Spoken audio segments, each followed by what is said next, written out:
What up, y'all? It's Soliel from Girlz Essentials. Typically, I'm on here about 5 minutes before the Soul Seed conversation, but life be lifing, okay? If you follow us on TikTok, then you already know what was going on behind the scenes because we've been behind the scenes on TikTok. Follow us over there.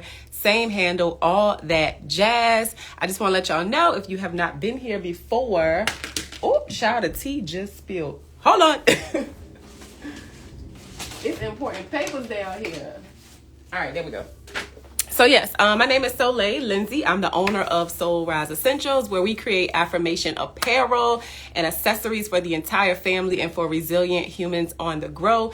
This is a global brand, y'all. We are small, based in Richmond, Virginia, but it's a global brand. We're going global, and we would want to just change the world and how people think about their mental health and just have them think about it in the first place, and also include your little ones in that journey, which is why we make apparel for both children and for adults. So that's what we do. We got all kind of stuff. As you can see, I got on one of our hats. This is our original hat that we came out with. Now we've expanded, and there's even more that are in our inventory that are not behind me. But yeah, so we have hats, t-shirts, necklaces, jewelry. We have pins now available on our website. This one that I'm wearing is like a bright yellow, and it says "A Human on the Grow." We also now have stickers, so we're constantly expanding. What's up, Mr. Fobbs? Hey, Tammie, I see you. This is actually one of our stickers, so if you support us to support our brand, you're like, that stuff really ain't my flavor. I can't really buy that. It's too bright. It's whatever. It's that. Get a sticker, okay?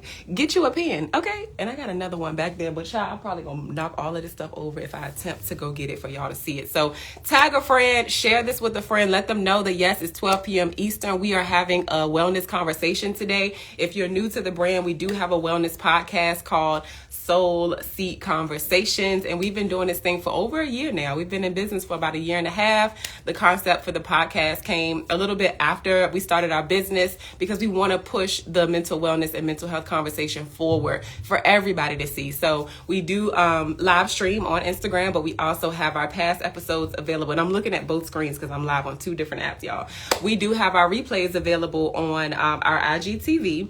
But you can also see our episodes on YouTube as well. So go to YouTube, follow us on YouTube, Girlz Essentials everywhere, Facebook, Instagram, Twitter, TikTok. Well, I'm not on Twitter. TikTok, Pinterest, all of that stuff. Follow us and share our wellness podcast with everybody that you know, but also share our brand too with everybody that you know. So I'm going to grab my notes real quick and just make sure that I'm not missing anything, because we always have to do a little housekeeping before we start anything, right? All right, so we talked about who Girlz Essentials is, right? What we do, we already talked about that. We talked about the podcast, Soul Seed Conversations. So let me tell you a little bit about like the business name. So Soul, S-O-L. My name also is Soleil, which means sun. It's French. Soul is Spanish. Soul means soleil. Soul means the sun in Spanish. So Spanish, French, 2 play on words, right? But we also make merch and to help your soul rise again, because we've been through some things. We've been through traumatic experiences, adverse life experiences, and our merch gives you something to empower you on your wellness and your healing journeys to move you forward. So that's who we are. That's what we do. Soul Seed Conversations allows you don't have to be a fancy person with a fancy title, but it allows you to share your story, because I know for a fact that putting giving things a name and talking about it doesn't allow those things to fester in you, and you become just this person that's succumbed to what you've gone through in life. But giving your story a voice, giving yourself a voice, having community is really important for the healing and the growth and wellness process. So that's why we do that. We give people the platform to share their stories so that other people can be inspired, empowered by what you've been able to go through and thrive through. So that's what we're all about. That's why we share these stories. So if you don't know, this month is actually Domestic Awareness Month, and we're going to talk about that. So Soul Seed Conversations episode 13 is here. We have Tammie Mobley from R.E.A.L, Girlz, and Curative Conversations and Flawless Imperfections. She does a lot of stuff. She's joining us. And if you're not from my area, which I know a lot of y'all on TikTok are not from here, if you want to see Tammie, like her face, and see us talking, yes, come on over to Instagram. But we are live streaming on both. But yes, you can definitely do that. What else did I want to say? Yes, check out our website. I made a special code for Tammie and all of her friends and anybody else that sees this. TAMMIE. You can go to our website, soulriseessentials.com, shop anything that you see on there, and that code will get you a discount. Also, sign up for our emails. It's a lot of stuff that goes on over there. We just told y'all that we were live on Instagram. This is a newer time. Like, we typically do 6 p.m., but sometimes we have 12 p.m. slots available. So again, share this with some folk. Let them know that we live. I'm about to do that as well. Give me 1 second. Let the people know we live. I'm just sending it to y'all. Y'all gonna be like, why is she sending this to me? But because I want you to join us. Come on in the room. Come on in the room. All right. Boom. Boom. Boom. I can't send it to Curative Conversations because she's on here. She's going to be a guest. All right, so I sent that out to a couple people. All right. Thank you for joining, Serena. All right, cool. So Serena says she hopped on Instagram for us. Okay, for us. Thank y'all for joining me. If you have a resilience story that you want to share, something that you're going through, that you're thriving through, that you're pushing through, something that you have gone through, doesn't have to be domestic violence. That's what we're sharing this month because that's what's happening this month. We're bringing awareness to that. But you can email us at mystory@soulriseessentials.com. Share your story. If it's a good fit, we will reach out, talk a little bit more on the phone, make sure it's a good fit, and then we're going to get you on the calendar to share your story. We are not professionals. There are going to be some things that you hear today that may hit a soft spot. It's going to get real deep sometimes. We still going to have fun. We still going to laugh. But it's a serious conversation. We are authentic people in the Soul Tribe. Shout out to y'all. But we don't want to, not be real. We want to tell real stories in an authentic way. So there are going to be some things that you hear that you like, oh, she went through that. She did that. There's going to also be some things that she shares pertaining to her wellness and her healing. And I just want you all to know that this is Tammie's story. And what she did to get through what she went through is something that should inspire you, but not necessarily something that you have to strive to do for your journey. But it should push you to do something, especially if you're in this situation. So we're not doctors. We're professionals in our own right, in our own fields. But in terms of like being a therapist or a doctor or something like that, we're not that. So I just want to put that out there, and also a trigger warning that we will be talking about abuse today. So if that's a sensitive subject to you, we totally understand. Take care of yourself. Do what you need to do to make sure we ain't ruining your day. Okay. And then lastly, I wanted to let y'all know that we do have some new merch on our website. So I got one of our pins on right now. There's another pin on the website. Hats, totes, shirts, jeans, jackets, whatever you want to put it on. We also have some brand new hoodies, affirmation hoodies. So go check those out. They're available in sizes small to double XL. We got stuff on the website for kids. Just go check it out. Okay. What's up, Indulge? What's up, Khalik? What's up, AP Styles? What's up, Serena, Mr. Fobbs, Tammie? Hey, TikTok. I see y'all over there too. All right, I know I didn't talk a whole lot, but let's get Tammie on up in the room to join the Soul Seed. You are welcome, Tammie. Peace. Thank y'all for joining us today. Shout out to the Soul Tribe. I love y'all. All right, let me hit the button one more time. Wait, let me sip some tea. Oh, there she go. What's going on, beautiful? What if how are you? I'm trying to get it. So oh yeah, do what you got to do to adjust it. I might have to do the same thing too. Thank you for your patience while I was doing housekeeping. No, you're fine. All right, let me adjust my screen as well. Give me 1 second. Yeah. All right. I got back a little bit. Light looks good. You look good. Okay. Thank you. That's Fenty skin, you y'all. Said that's 50. Like just Fenty skin. Oh, Fenty. Fenty. Rihanna brand. Yes, that's just her brand. Like I love Fenty. Like I keep trying to keep plugging it to maybe she'll say, okay, listen, Riri, do y'all hear Tammie? She's looking good with the Fenty. Well, since you shouting out brands, we're both Black women, both Black professionals, so I don't see a problem in shouting out other Black women-owned businesses. I am wearing, I always wear, anytime y'all see me with makeup on, it's always non-toxic, vegan too as well, and it's Black women-owned, the Lip Bar. So shouting them out. Yeah, I know you like Fenty, but the Lip Bar is also an option. She got all kinds. Yes. Is Yeah. it good? All right, I'm gonna have to try it. Yeah, I don't have any foundation on or nothing. Like this is just like her Oh, moisturizer, so that's why I use it. I don't even when I don't want to use makeup. I just threw like lashes it's on, giving you the and glow. that's it, and I could go. But I'm gonna try. It's definitely. Yeah, I'm gonna try lip Yeah, balm and though. if Thank you you like, for keep your telling me moisturizer by that. Fenty, you can use. She has eyebrow pencils, mascara, lipstick, liners. So yeah, everything. Yep. She better be giving you a I get discount a for discount, and y'all get a discount when y'all giving us shop with her. plugs So right use my here. code, but go to my personal page for that information. Right. So how are you? Good, busy. It's a busy time for me. October Domestic Violence Awareness Month. Like I have you today. I have another interview this afternoon. I've been giving workshops for different places, interviews. So usually October and February is busy for me. October Domestic Violence Awareness Month and February Teen Dating Violence Awareness Month. So those are the months Got that you. Well, I I'm appreciate you giving me slammed. your time But and the platform, your time, and sharing your story. I know of you. I didn't know of you. Like, when did we meet? I feel like I've been knowing you forever now, but prior to us meeting, like I had no idea who you were.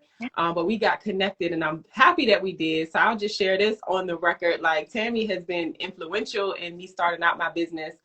Just very encouraging, always connecting me with people and opportunities. So I just want to say thank you for that. And I'm like, when I meet people like that, I'm like, how didn't I know you okay. before? Like, where you was at? So, But thank you. So now you're giving me an opportunity to be on your platform because you'd be surprised, like Curative Conversations in March would be 3 years. And you'd be surprised like how many people I see doing stuff and they don't even like, Tammie, come on my platform. Or Tammie, let's talk. So I'm like, it's so good to see somebody else that, say, okay, let me get you on my platform. Most of the people that yeah. interview me is people that I don't even know. Like there'll be like the interview I did Oh, last week wow. with somebody in California. And I'm like, I would love to give love to the Yeah. people out here that's Yeah. closest to me. Just holler at me. I Yeah. mean, But I'm just reach busy, out and you but never know what can happen. we'll see. Yeah. Work it out. So we're going to back it up just a Right. little bit. So I know I've been on a first name basis with her, but for everybody who does not know, this is Tammie Mobley. So I'll ask you, what do you do? So I do a lot. I wear many hats. So of course I'm a domestic violence survivor and an advocate. That's one of the reasons why I'm here sharing with you today. I'm also United States Ambassador for Virginia, which is an initiative that was started under the Obama administration. So there are women in all of the United States. We're getting ready to do a big campaign on abortion laws starting next week. Oh, So you probably wow. seen me talking about that as well. I am the founder of Real Girls, Responsible, Empowered, and Loved, with its empowerment program providing safe spaces for girls to foster healthy relationships, develop leadership skills, and believe in their greatness. I am contracted with Richmond Public Schools through Next Up R.E.A.L, and right now we are in 4 schools. I'm in talks right now to get in 2 more within the month, and in January we will have additional 4 schools. So by the time 2023 will probably be in Wow. about So what 10 are to you 12 doing exactly schools. in those schools? Yeah. So we're doing empowerment session. Like this week, we're Okay. focusing on healthy eating. So we've been making parfaits for the girls. Right now, working with about 60 girls in all of the schools. A total about 60 girls. Last Mm-hmm. year, we worked with about 200 girls. And you came in one time and get an empowerment session on just conflict resolution, sharing your story. We talk about healthy relationship. That's mainly what the focus is: building healthy relationship, letting them know the red flags in an unhealthy relationship, but building confidence within themselves, public speaking. We do things Yeah. like that. So it's Yeah. a So lot, it sounds but like I what love you it. do is you want to inspire like little women coming up, young women coming up, to equip them with tools to be stand up women, to be the bosses that they dream to be. And you're the example for them, but you're giving them those life skills and professional skills to be able to do that, right? Correct. Yeah, definitely. And again, mostly for them to recognize the red flags in an unhealthy relationship. Because the reason why I am a domestic violence survivor, because I didn't recognize the Yeah. red flags in an unhealthy relationship. So now that I learned along the way and educated myself and became an advocate, I want to pour into those girls. I don't want them to be sitting in my seat, you know, sharing their story. I'm also a radio talk show host, Curative Conversation, a safe space to talk, heal, and inspire. It is a live radio show every Sunday on Rejoice 101.3 FM, and we have guests come on, kind of like what you're doing with Soul Seed Conversations, just to come on and share their stories of trauma and resiliency. We do not charge anybody for coming on the show. We just want you to go ahead and pour into anyone. And if this is going to help you on your healing journey, sitting in that seat, then that's what we want to do. I'm surprised at how many people say, this is the first time I share my story. I'm like, wow, you want to share on the radio? But I just, right. I just feel honored that they feel like, you know, that they're safe enough to go ahead and share their story. I see some comments, and I do thank y'all for commenting, because this is interactive. If you have anything you want to say or ask, so let me read those real quick. Shout out to everybody in the Soul Tribe that's joining on both TikTok and on Instagram. So Mindful Rain, hey girl, she says, interested for Hopewell. I will reach out. My babies need this type of love and education. Thank you. So are you in any Hopewell schools right now? Yeah. So actually, we have a weekend program, and the weekend program is open to all the girls. And our weekend program is specifically for high school girls, because this is the leadership part. This is where we really focus in on building leadership skills, developing their public speaking skills. We're doing the calendar right now, so our second outing with them is going to be the movie to see Wakanda Forever. We're going to do that. Our last cohort that we did with the high school girls, we had Maja Gary, Miss Black USA, as our keynote speaker at a tea party. So we're doing a lot of stuff, and they'll have an opportunity to actually do what we're doing right now. They're going to run a radio show. They're going to come on and interview each other and stuff like that. And also they will receive a stipend. So when they complete the program, each girl will receive a $250 stipend for being a real girl. Be in the parade for Armstrong Classic Parade. So there's a lot of stuff. Yes. So anybody, y'all get connected with her, whether she's doing things in your child's jurisdiction for school, not district, but just get connected with her. She's got a resource for just about anything. So definitely reach out and see everything she's doing, and show some support. If there's any way that you can support her and the girls and any of her business ventures, definitely I encourage y'all to do it, because she always gonna pour back into the community. So continue pouring into people like her. So I love to share stories about people like you. And I tell people all the time, like, this platform doesn't have to be for people that have all these accolades. You just so happen to have those accolades. But before you got those accolades, there's a Tammie behind the story. There's a Tammie behind Tammie Mobley, Real Girls, Curative Conversations, Flawless Imperfection. So those are the stories that I like to tell. I just like to get behind the person. So again, to everybody, if you have a story that you want to share, still reach out. You don't have to be this fancy person with all this stuff going on, but she just so happens to do that. So I want to go back before you got all the accolades and the acknowledgments and the businesses. Talk to me about, like, little Tammie. Where did you grow up? What was her life like? Well, if you have not heard my accent, I am from Brooklyn, New York. So you're going to hear me say talk. You're going to hear me say walk, because that's the way I talk. So I am a girl from Brooklyn, New York. I went to private school. So I am from the city, but I was raised in a very, very unhealthy and abusive household. My father was very abusive to my mother, and she tried to leave a couple of times. But as I know now, it takes an average of 7 times before a person could leave an unhealthy relationship or abusive relationship. So I saw a lot of abuse growing up. And as a teenager, that I started rebellion. And now that I know that was like, I was going through post-traumatic stress disorder, because I was a runaway, right? The things that happened in my house, I would just leave and run away, and not just run away for like the first time was like a day, but then, you know, like a couple of days. At the age of 15, I see my best friend get killed right in front of me. So that was a life that I had, you know, growing up, and not till now that I'm knowing what a healthy relationship looked like, but I never knew what a healthy relationship looked like. If you don't mind me asking, the abuse that was taking place, was it physical? Was it financial, sexual? Like, what type of things did you see or experience in the house? Yeah. For my father was a gambler. So my father was a gambler. So he did not have first of all, my parents are not from here. Like, my parents are from South America, and they're from Guyana. So Guyana is the only English speaking country in South America. So Where came from me. My mother came here when she was 17 years old. My father came when he was about 20 years old. But my mother was already pregnant with me when she arrived into the United States.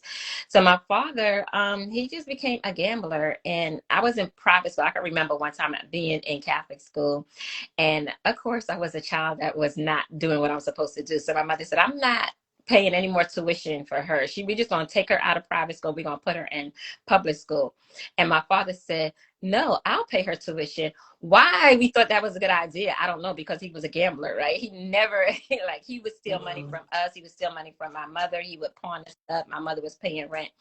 But I remember he saying, "No, I want her to stay in Catholic school. I think this would be the best for her." And he did not pay the tuition.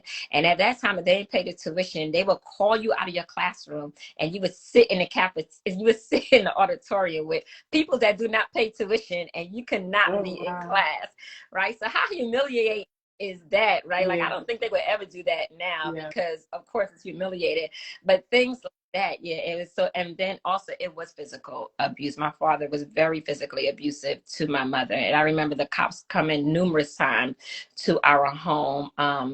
And my grandfather coming, my uncles coming to our home. We did leave one time, and my mother stayed at my grandmother's house. And at that time, I was so young, and I'm crying because I didn't understand at first, why my mother was leaving. And when my mother went back, I remember my grandmother even blaming me for my mother's continued abuse, because she was like, "She's only went back because of you." So just things like that I was so young, but I still remember stuff like that as, So the how does trauma that that I went impact you? through. So you bringing your grandmother into it, and I guess probably feeling some blame, right? And then seeing the abuse and you being humiliated at school. Do you feel like now as an adult, like that stuff has still impacted you? Are you still working through some of that stuff? I do. I feel when you are a survivor for any type of trauma, it's not just like a quick fix. You are constantly trying to heal. You're constantly healing. You're constantly going to see a trigger. Even fast forward to my domestic violence situation, where my ex-husband was my abuser, and I was kidnapped at night. So a lot of times, but people don't even know, even if people see me out a lot at nighttime, I really like have to get myself up if I'm going out by myself. If I'm going out with my girlfriends or my husband, it's okay. But because I was kidnapped at nighttime, there's still like a trigger. Like, I'm going to my car and I'm still like Wow. looking around all the time, being around this. My son, he's in North Carolina at A&T, and I'm always calling him like, "Hey, you okay? You good?" Texting him, 360 still on the phone. So those are still things that inside of me, even though everybody sees me on social media and they're like, "Hey, look at Tammie too." Yeah, but there's still things that I have to work through to And that's even why I get wanted to to some ask of you that, those because like I points. see everything that you're doing. And I remember when I did the interview with you at the radio station, just like how composed you were and listening to all those different stories. Because I know, like, for me, I feel very deeply. So when I hear certain stories, I'm like, man, it's taking everything in me not to break down right now. So I see your strength, and I see the work that you've been able to do to, like, you've been through a lot. So I guess that you have that empathy piece too. But I'm like, man, she just seems so composed. I feel like that has to be from some of the work that you've been able to do as well. But even outside of that, outside of the strength and, you keeping your composure and things like that, there are still things that you still struggle with on a day-to-day basis. So I'm glad that you shared that, because you can do both. I could be strong and I could be, I could say vulnerable. Those two things can exist. So that's why I wanted to share that part of your personality, because like you said, people see everything that you're doing, but they forget, like, I'm a human being at the end of the day, So Right, you're right. And I think the other thing is that because people see you, they're like, "Oh wow, she is strong," right? And I think that puts so much pressure, additional pressure on me or anybody else to say, "Okay, she's so strong and she could get it." Because then a lot of times people are not there for you, because they're like, "Okay, she resilient. She gonna keep on moving. She's still going through it." yeah. But we are human also, and yeah, I have that empathy, and I have in there. Even in my house, like, my husband knows if I come home, the outside lights have to be on outside the house. When I come in, the light has to be on in the house, because I still have that fear at, when it's dark or whatever. And then even being a domestic violence survivor, when I'm sharing my stories, like, I got to go ahead and just put on and like, okay, let me go ahead and share my story and not, fall a buckle. And it took a while. You know, it's not something that happened overnight. I'm still able to share my story with you or other people, but if I have to talk to my son Mhm. about it, I'm gonna be a basket case. Like I'm like, Yeah. you know, I'm gonna cry and stuff. So there's just things like that that people don't really see. Excuse me, when you know you're Yeah, talking it's about it's trauma it's and the it's the most resiliency. subtle thing. Like you said, it could be a scent, it could be a smell, it could be the way the bus drove past, it could be a flashback. I mean, PTSD, depression, anxiety, all of that stuff. It could be something you can see, something other people can see, and something only you know about. Because I know when I've had like panic attacks or anxiety attacks, people don't even know, and I'm like, how don't you know I was sitting right beside you, or you know. So it's a mental thing. There's still things that I experience like mentally that people would, like you said, will never guess. But it's due to our work and I think our mindset too. Not to say we're better than anybody else, but you have to do that inner work daily. Like healing is not a destination. This is something we wake up and we challenge ourselves to be better at every single day. So thank you for sharing that. I also want to talk to you since we talked about like how you grew up, and we will talk about like how you got into a domestically violent relationship. But before we get there, I know you had shared about your best friend and her being killed. Like that's a lot too. So aside of like the DV situation, you know, you grew up in the urban area, but you did go to Catholic school. But you still were hanging out, and from my understanding, our conversations, getting into trouble, things like that. So did you want to talk more about that?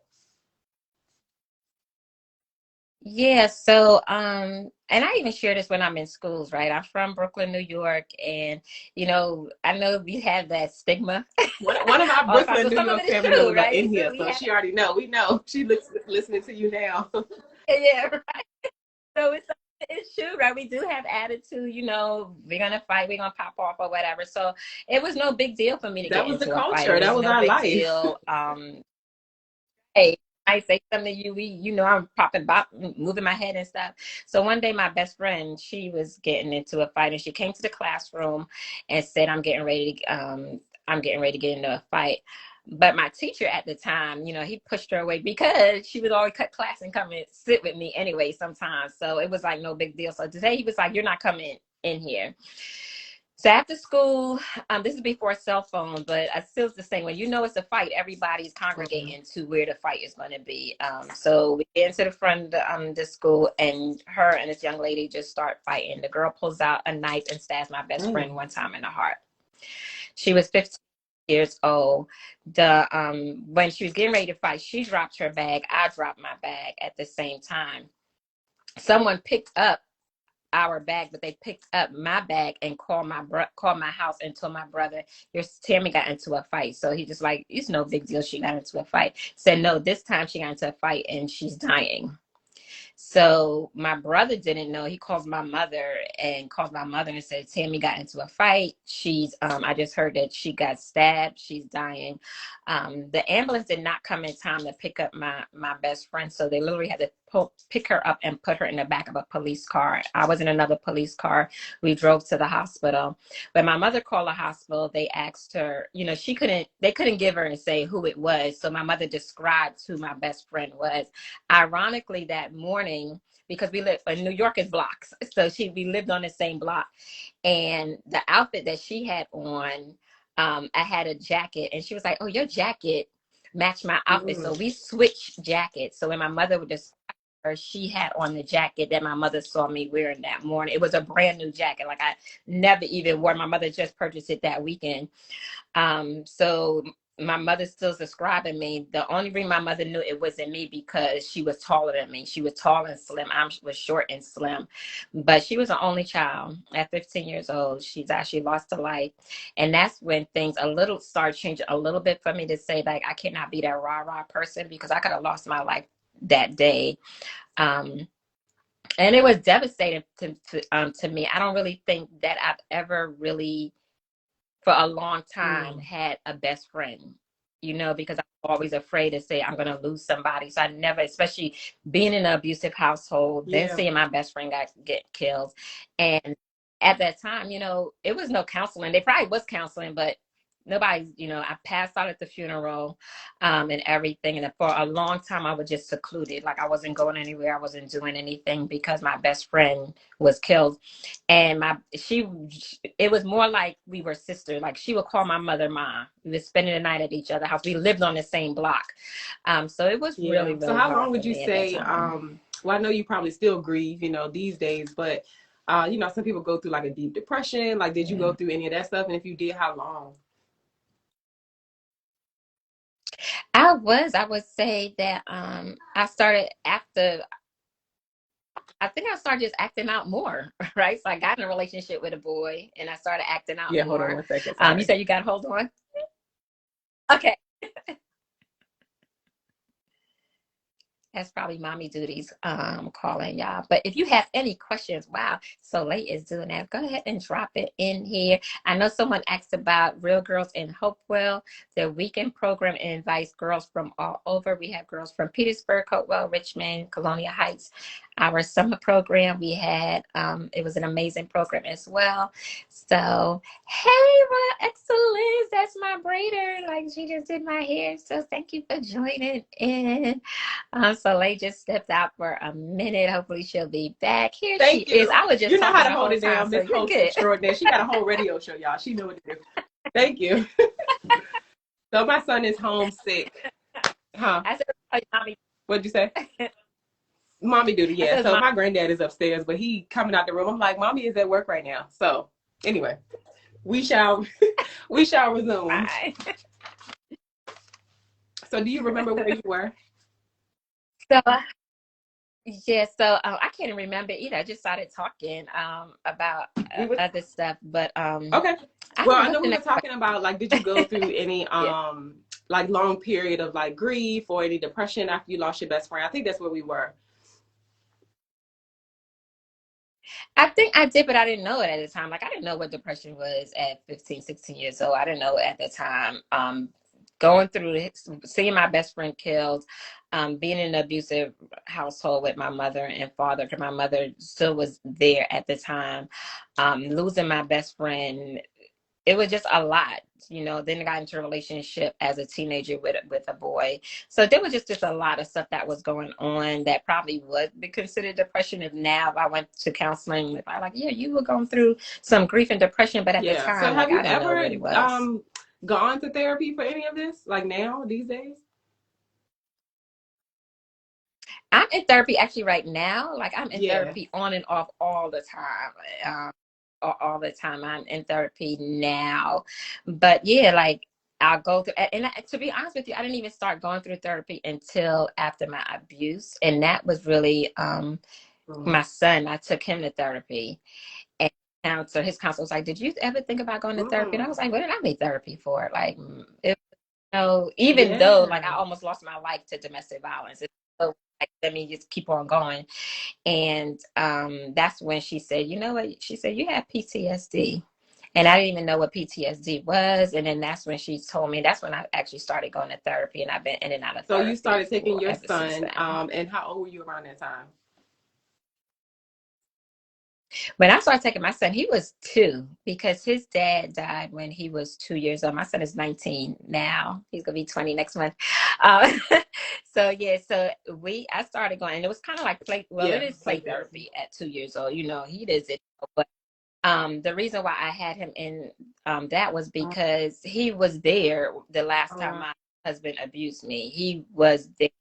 Husband actually threw him into a bathroom and dragged me down the steps and was beating me and pistol whipping me.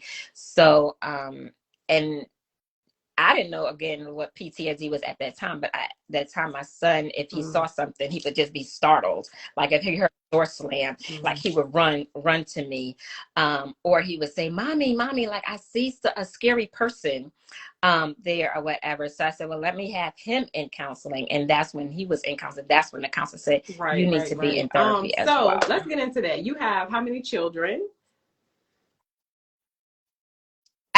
We're a blended family, so it's 4, but I have Okay, so 2 two that's biological biologically sons. mine. And tell me when you first met your abuser, like how old were you?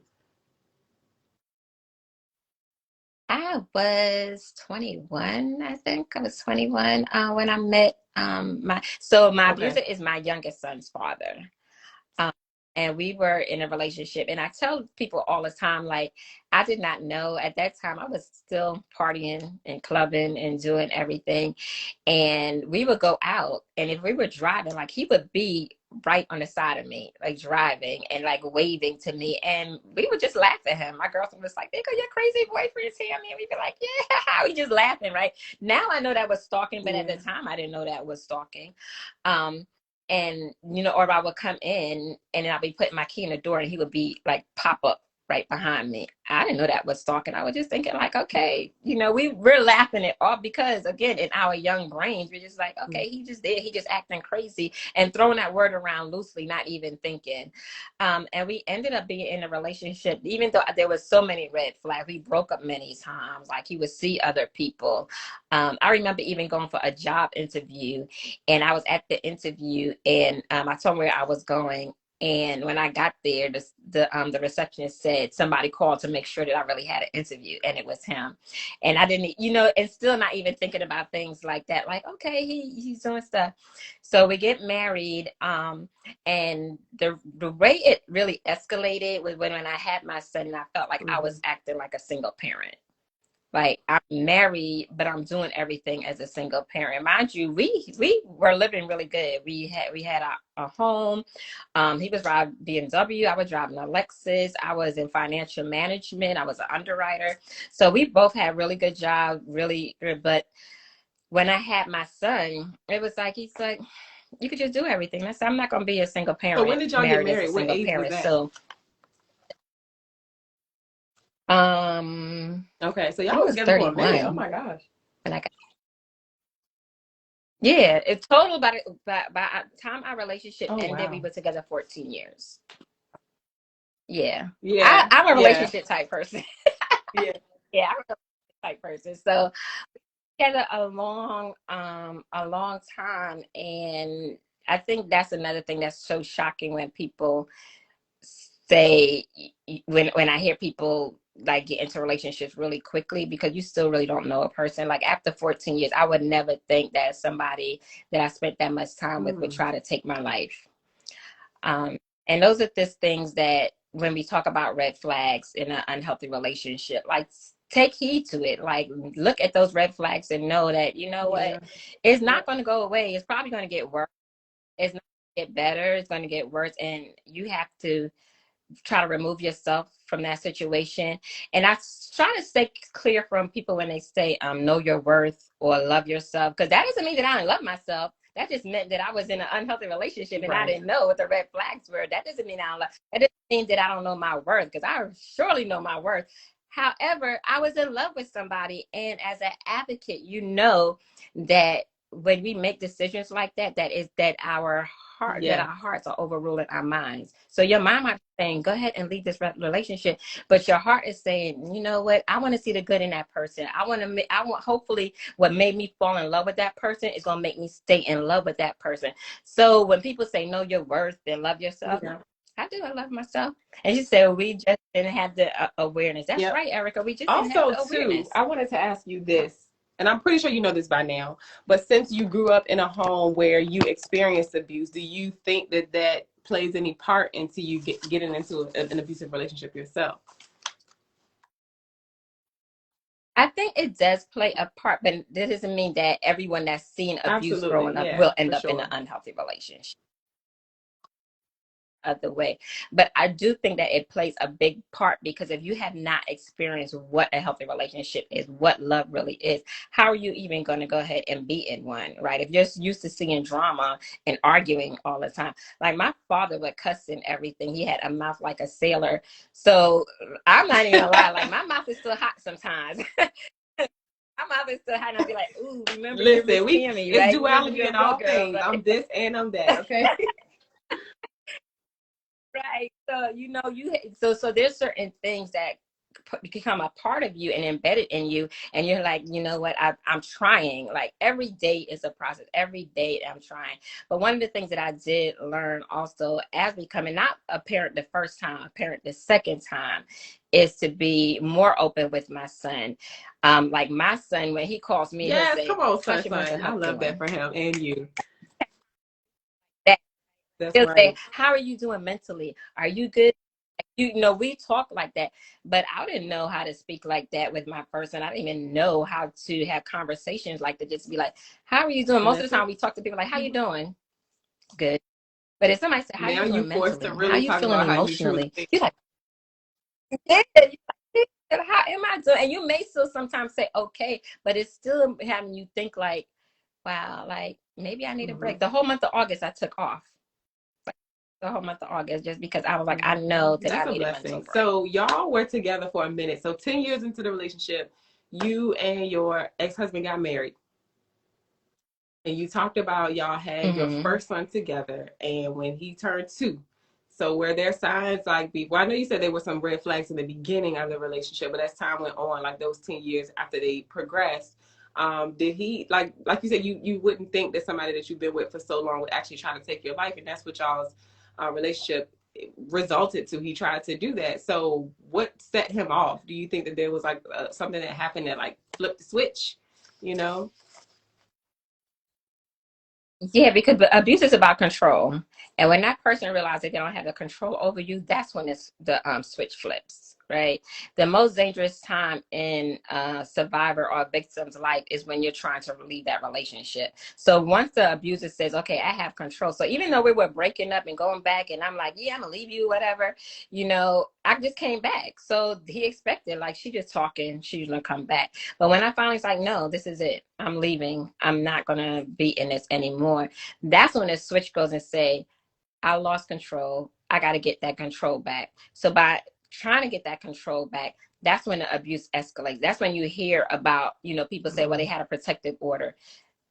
I tell people, like, I'll show you right now what a protective order looks Wow. like. It looks like this.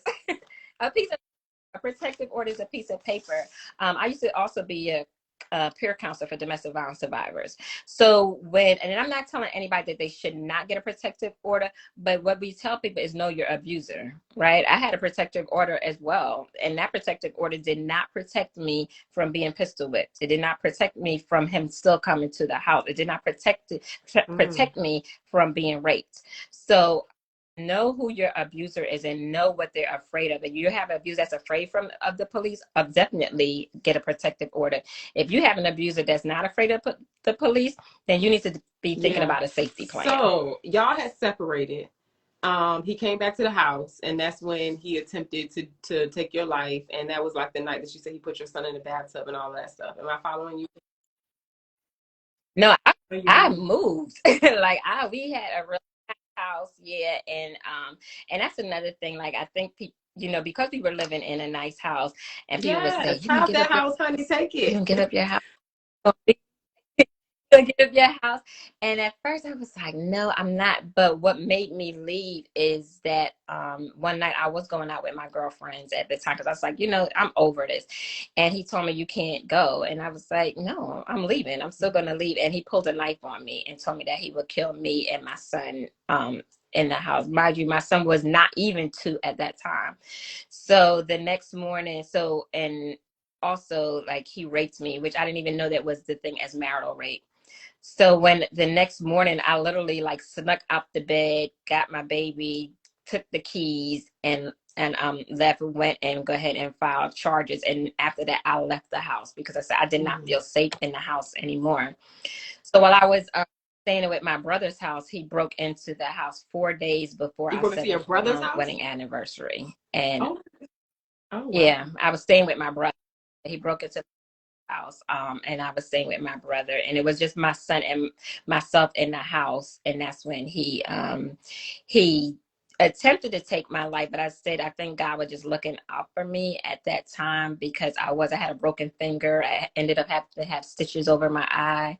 By the time I got to the hospital, I was so bad that the tech that was taking me to have a CT scan on my head, Oh he my thought I was God. in a And this car was from the accident. pistol whipping and all of that? Oh my God. Yeah, this is just from my he thought I was in a car accident. My baby came to the hospital afterwards, like they brought him afterwards. He didn't He even didn't want to come recognize to you. me because Yeah, of he probably was course he didn't scared. know who I was. And like I shared with this earlier today, because I was speaking to someone else and I said, while I was in the ambulance, because they asked me, said, would you have left that relationship? And I said, I've hoped now that I did have the strength to leave the relationship after then, because in the ambulance, all I was thinking, like, I have to get out of here. I have to leave. But by the time we got to the hospital, we learned that he died by Wow. suicide, that he took his own life. Wow. So do you think that he was struggling with any mental health issues?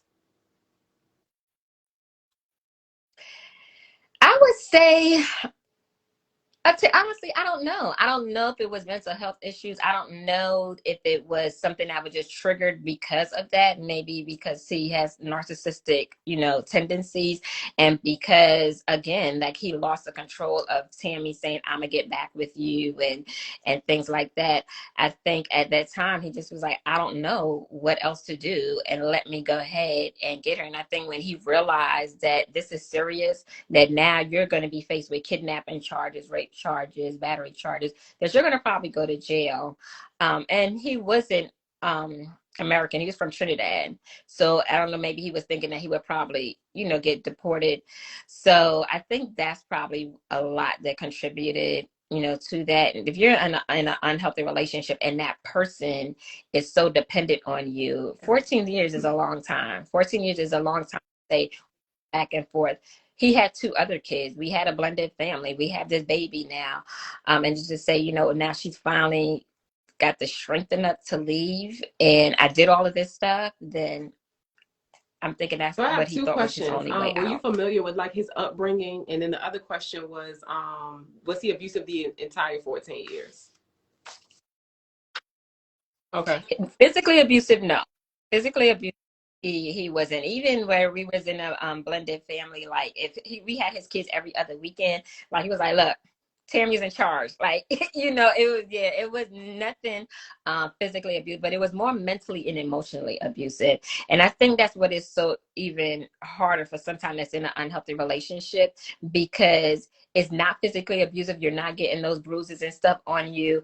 And like I said, we drove nice cars. I had really nice stuff, like all the time. Anything that I wanted, like I would get. I was telling somebody this week also that when we broke up at one time, like he came in and furnished my whole house, like the living room, everything. We would take nice trips. But so we don't even think about you think thinking about all those good times, but then those times and you're like, oh my God, I need to leave you, but then something good happened. You're Hanging like, on to okay, those let me good go ahead and get times. back with them. Yeah. Yeah, you're holding on. And I Were can't you remember your familiar with second his question. What was your second upbringing? question? A little bit, because I knew his sisters and stuff like that for a while.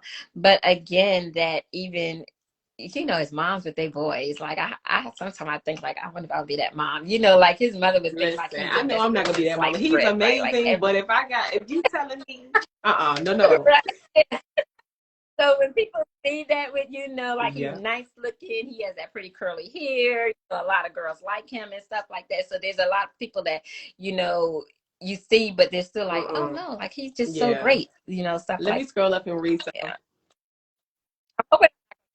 But how I be showing my son on social You media, so definitely I that mom. probably It's am. nothing wrong with being a proud mom. But if somebody comes to you with certain allegations, like this, Yeah. because this is a similar situation I went through. Like, somebody comes to me and they say, "Well, Tammie did this." Let's say me and you are in a relationship, and I only see you in a certain light, right? No, I'm gonna give it to you a little different. Let's say you and I are sisters, and somebody is coming to me about my lovely doting sister, saying that she did this horrendous thing. I don't know you to do that. You've never done that to me. You've never done that in front of me. But people are multidimensional. When you leave up out of this house, I don't know what you're doing. I don't know who you're doing it with. I don't know who you're being influenced by.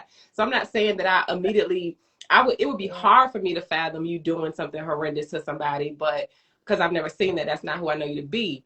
But did they poke the bear? Did you put their life in danger? Like, it's so many questions that would be coming in my mind, and I would just kind of leave it there to take a mental note, and then just start kind of investigating, seeing if I'm seeing some changes in you. But if multiple people are coming to me and saying that you did this thing to them also, now I got to start thinking about that thing. You know what I mean?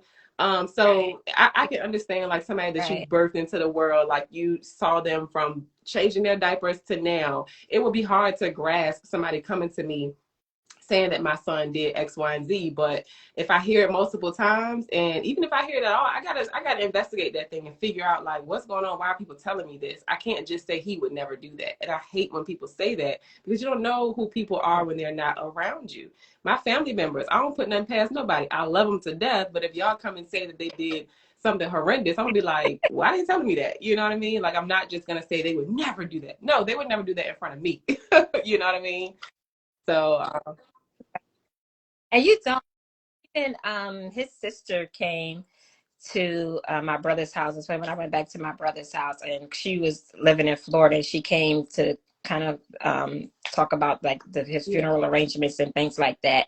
And at this, like, I had a brace on my finger. My body was black and blue. My body was so black and blue that I could not even take care of my son. And she still left and went to family members and said, I don't know, Tammie said that she was beaten, but I don't know. So I was thinking, like, I just put those black and blue marks all over my body, That's right? delusion. Yeah. That is delusion. To the point, yeah, it was so bad that, of course it was in the paper. Oh wow. It was a big thing. It was in the paper about what his family had put in there, that me and my brother actually killed him, that he would never die by suicide. Right. So that's when you're saying, this family, like, that's what I mean, to the extent that you're so much in denial after seeing me bruised up. Like, I had so many knots in my head that I could not comb my hair. At the time I was, relaxer, but couldn't even put a relaxer in my hair, couldn't do any of that stuff because I was just so beaten up. And it was still like, no, he didn't do that. I was I don't know what amazed when Tammie you is first talking told me your about. story, because I know you said you have the Fenty moisturizer on, but even when she doesn't have that on, y'all, like, Tammie has beautiful skin. So to me, it's a representation that, like, we talk about that resiliency thing. Our bodies are resilient. Like, she went through a lot, and the fact that she has this beautiful skin. Everybody got their flaws, of course, but I'm just like, the detail that she went into and all the marks and stuff like that. I was just amazed, because you would think that, like, somebody would have something to show for it, and she, it was bad. So I speak to that. Mm-hmm. Yeah. And I also, because that's what my husband would say to me. He would say, all you have is a beautiful face. And I believe that that's what he wanted to do. Like, that night, like, he bit my face, and I had teeth marks that was like right here on my face. So I believe that that's what he really wanted to do more than anything. Like, I'm going to damage her face so nobody else would be able to see it. And I thank you for saying that. Like, but for a long time, when people would tell me that I was pretty, I would just really not like it, because that in my mind, I would always Right. hear that all you have was a pretty face. And even me and my now husband, like, we met online, and my picture literally was so tiny that he could not see my face. I want him to say, "Oh, I want to meet you Did because of y'all your meet on pretty Black face." Planet? So Black no, we met on Black Because I Planet. saw this other couple I'm friends with on Facebook, and I made a little joke. She was sharing, like, their little love story. And I said, I bet you they met on Black Planet. Y'all forgot about Black Planet. They actually met on Black Planet. So I was like, let me check. Let me see. Right. Black people, because just Yes. things like that that's in your mind, that's Yes. like a lot of play with you. Just, and even with my son, because my son models and stuff, and we would go to church, and the older church women be like, "Oh, come here, you're so handsome, you probably know all Okay. those girls." And I was like, he's smart too. Like, right, his Right. GPA is like 3.9, right? Like, I would be so defensive over, and I know they're giving him a compliment, but I was just like, he is more than what you see on the surface, and that's what I really want. I am more than what you see on the surface. Like, there's so much more to me. There's so much more that I could give. So regardless, when I'm 90 years old and I don't have this space, that's what I want people Yeah, to I think, remember and me of course, most you're a by. beautiful woman. I think we can all see that, but I really just wanted to focus on like the condition of your skin. You know what I mean? Because I just thought that was, I mean, that's just a testament, I think, to God. Like he renewed that because, like you said, you had bite marks and stuff on your face, and I've seen you without makeup. So, yeah, I just God is good. I'm reading some comments. So Royal Excellence B and C LLC said, "Testified truth. Growth is infinite." Said, "Hey, beautiful sisters. Hey, girl." Xavier Media said, "Hey, wow, praise God. I bless God for you. Wow, glad that you were able to make it out." Like Huey says, "You're amazing. So glad Thank you're with us." Hey, Markeisha girl. Erica says the abuser being victimized is such a frustrating situation. Yes, it is. Royal Excellence, correct. I agree. I remember Black Planet. Okay, listen, you got to be at least 30 to remember Black Planet.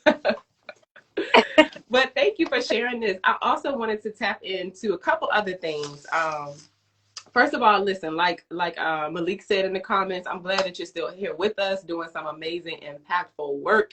What you went through was not in vain. It was a lot, but the beauty that's in front of me, not just your physical presence, but just who you are as a person, the work, all of that stuff, to me is beautiful. So I'm just glad that you were able to push through and make it a testimony and make it part of your purpose and your plan. You're doing a great job. So you are welcome. I you. wanted to talk to you about, let me make sure I'm not missing anything. Hold on one second. Somebody trying to, okay, let's, um, talk to me about your new life because you've gone on to find love again. You are married again. I've met your husband. He's amazing. He takes great care of you. Y'all have a wonderful partnership, and I just love to see it. So I would love to hear more about that, and I would love to hear about your other son. You talked about one of your sons, the one at North Carolina A&T. So talk to me about your son and your husband.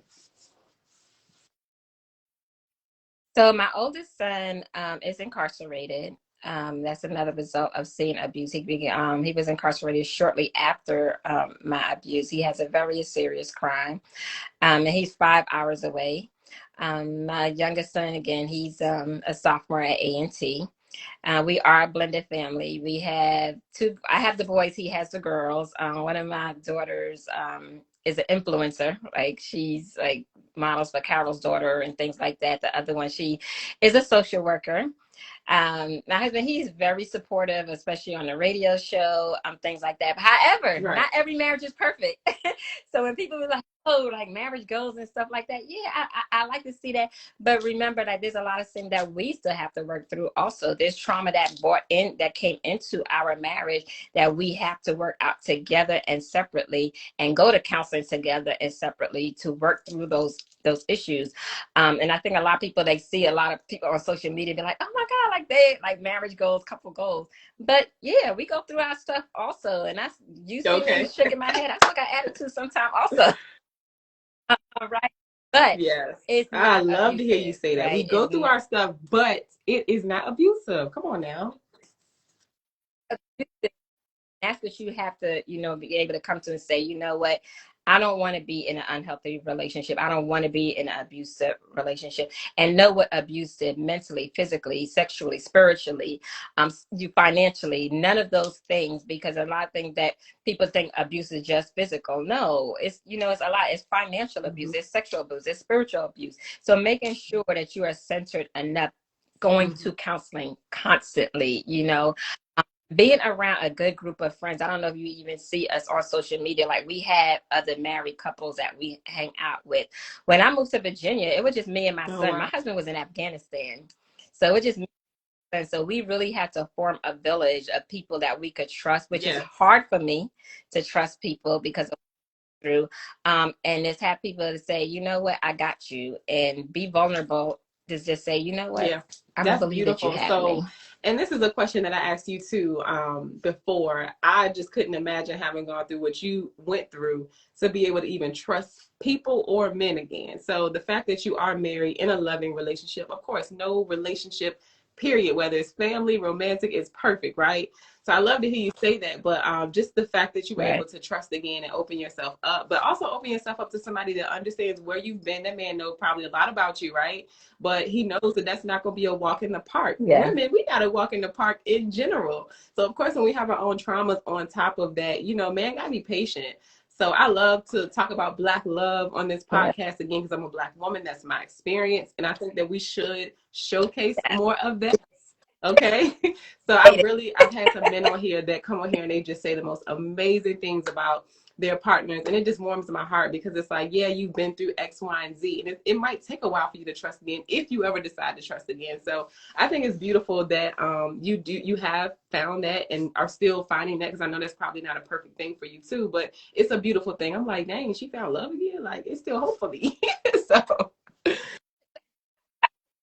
It's hope for everybody. I yeah. see a So Growth question is in there. Infinite says, how do you educate your Also, children about what happened, and how has your son? I'm sorry. How had your son with him reacted and felt about his father and his actions?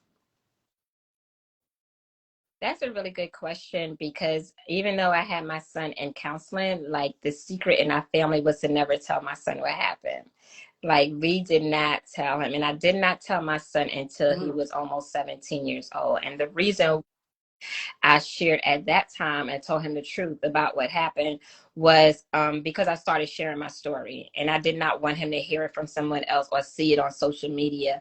But the secret in our family was we're not going to tell, because in my mind I was thinking, if you know that your father died by suicide, like is they going to bring up tendencies in you if you get depressed? So I was afraid of that. And my son is kind of resilient also. Like he's kind of like the stoic person in there, and I'm not saying that it didn't bother him, but it made him realize, like, why was I sharing my story, right? He knew I was a domestic violence survivor, but he did not know the extent of what his father did to me.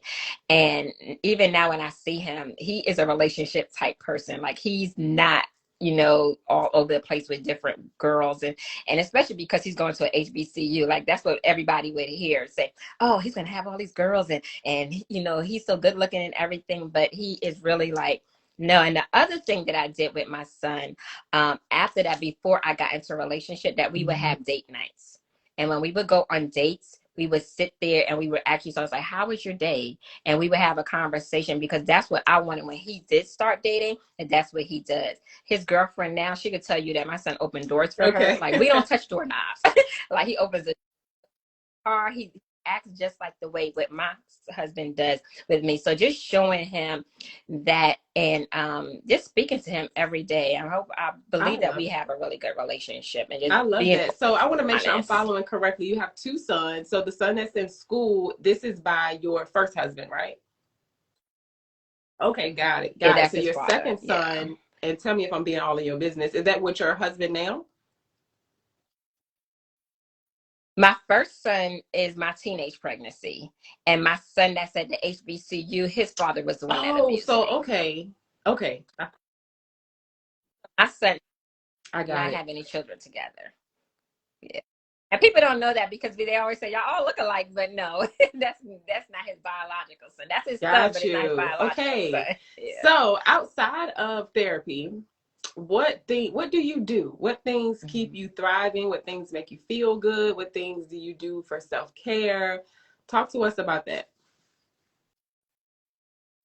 I love to travel. We travel all the time. At one time, from the age of my son was like 5 to 6, 17 years old, Mm. we were in Florida like every 6 months. Like we would travel. My son, ever since he's been 2, we travel. Like he's been to Aruba, Antigua, Jamaica. Like we travel a lot. That's where a lot of our money goes to. I love to dance. Like I was raised always listening to music. You'll hear me listening to music. I love to read. I haven't been able to read as much because my schedule is so busy. And like you see me now, but if you were to come to my house, like I'm really like just shorts and pajamas. I'm just laying around or whatever. We act goofy in the house. Like our kids used to call us like Mike and Jay from My Wife and Kids. They say that's how we act I in the love house. that. That's just, that's how we act. So that's how we are really. Yeah, that's how I am. I'm pretty Yeah, it's laid a good back most balance. of So the you lay time. back, but Yeah. you like to have fun. Yeah. And that's something Yeah. that I always talk to people about, like, the people that I want to attract into the soul tribe and with my brand are people that were like, we done been through some things, but we don't let that get us down on life. Like we want to see the sun shine again. We want our soul to rise again. And we want to just do the best we can with the time that we have left. Share our stories. We don't want to just tuck them away and act like they didn't happen. They are a part of us. They don't define us, but they are a part of us, and we still have to do our duty to share, like what things we've overcome to show somebody else. You might be in the thick of it right now, but there's hope on the other side, and there's people that want to surround you in community and hold your hand and help you get through it. So I think that you embody that really well. Yeah. Thank you for all the work that you do with the girls, Thanks. on yourself, in your marriage, with your kids, in the community, because it's a whole thing. I see a lot of people work in the community, but the family thing kind of falls short, and that kind of perpetuates, what's Yeah. happening in the community if we're not tending to our own home first. So I appreciate that. Right. Yeah, definitely trying to maintain. And like even this weekend, like tomorrow, I'm off. I'm going to homecoming. I will be at GHO. If y'all don't know, Greatest Homecoming on Earth, North Carolina A&T. I will be there with my son acting I like love a it. crazy mom. I So love it. So yeah. is there anything that you would say to a man or a woman that is in an abusive relationship or has been in one? What would you say to them? What I would say first to the people that know that your friend or loved one is in an unhealthy relationship, because you don't want to the further away, is to be there, be present, to listen, and ask questions like, how can I be there for you? How can I support you? What would you like from me? Because again, it takes an average of 7 times for a person to leave an unhealthy relationship. So even though you may see it and you thinking that they should leave, they may not be ready to leave. So just to be there, help them create a safety plan. If you are in an unhealthy relationship, call the National Domestic Violence Hotline at 1-800-799-7233. It is free, it's confidential. Or get in contact with your local domestic violence agency where they are trained advocates, because sometimes we speak to our girlfriends or somebody and they don't even realize or understand what we're going through, and they're telling you stuff and you're like, you don't even know what to say, like, I want to leave, but they're saying stuff to you.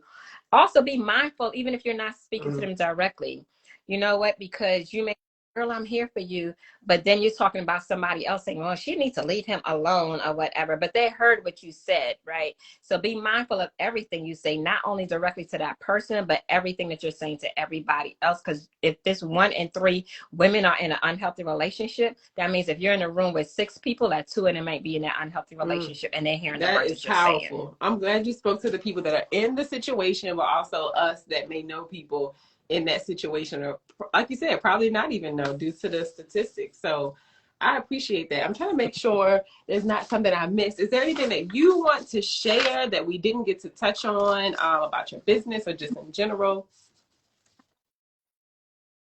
No, I would just say if you have a girl in Richmond Public Schools, I am in a lot of the schools there. So go ahead and, reach out to me. My Instagram is Tammie Mobley. Over at Real Girls is also at Real Girls, REAL_girls. The high school program is open to girls And that's all girls with a over, not Z. just in Richmond. Yep, Bird Girls with a Z. Curative Conversation. If you have a story just like this one, if you want to share it, is live radio. So come on, and I would love to hear your story. And Absolutely. that's This it. was Thank you for having me. amazing. Shout out to everybody that's been in this situation or maybe going through it. We just want to say we see you, we acknowledge you, and we're doing this partly because we wanted to share Tammie's story, but we looked at the calendar. We like October is Domestic Violence Awareness Month. So we want to share stories of survivors, people that are thriving, just to inspire you. So share this video with somebody that you think may need to see it or may want to see it, and connect with Tammie on all of her networks. Her information will be in the description wherever you see this video. If not, just come back to our Instagram and the information will be in the description. Thank you, Tammie, for your time. Thank you for being a thriver, and welcome to the Soul Tribe. Yes, You're thank welcome. Have you. an Thank you for amazing day. I'll having stay me. on for a little bit after you get off. All right, bye. Thank you, Okay, Malik. He said it bye. takes so much strength to make it out and even more to share. Absolutely. You're welcome. Yep. Thank you. Thank you. Hey, TikTok, y'all. Thanks for Bye. staying on here with me. This has been another great episode of Soul Seed Conversations. This was episode 13. Y'all are so amazing. Y'all stuck through with us. I had some technical difficulties spilling stuff in the beginning, but y'all sat through on both of these devices and made it with me. If you made it to the end of this video and you're watching the replay, drop a sunshine emoji down in the comments to let me know that you made it to the end. Again, if y'all want to shop, you can go to soulriseessentials.com for our affirmation apparel. We have a special code, Tammie10, if you want to save when you shop. That's Tammie. Shout out to Tammie Mobley. Wasn't she amazing, y'all? Like, she has been such a blessing in my life. And I don't think we've known each other probably about a year or so, maybe. But I think y'all enjoyed it. I'm looking at the comments. Azure, you are so welcome. That was one of your Brooklyn natives over there. Mindful Range, thank you Rain, sorry. Thank you so much for your courage and sharing your story. Tammie says, thank you. You can find me at Tammie M. Mobley. That is Tammie M and then Mobley, Mobley. Like Huey says, so powerful, royal excellence. Thank you for being here. They say yes. Natasha, hey boo, I've been knowing Tasha since 3rd grade, elementary school for sure. She says she's so proud of me. I am proud of you and I received that. Thank you so much. You are amazing as well, sis. Oh, y'all making me so happy. This is why I do this. I want y'all to come on, create community.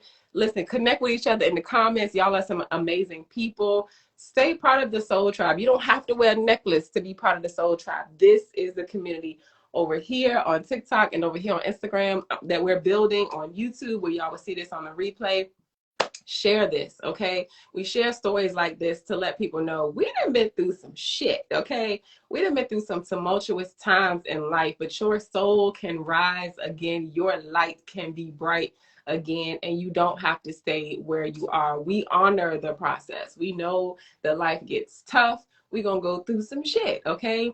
But you can bounce back. You can be resilient. You can have community, the Soul Tribe around you. You can share your story, put names to your story, put facts to your story, give voice to your story, and share it when you're ready. If that's something that you decide to do, you don't have to go on a big platform like this, but write it out, write a book, write it to yourself, do a voice recording, whatever it is. Give yourself voice.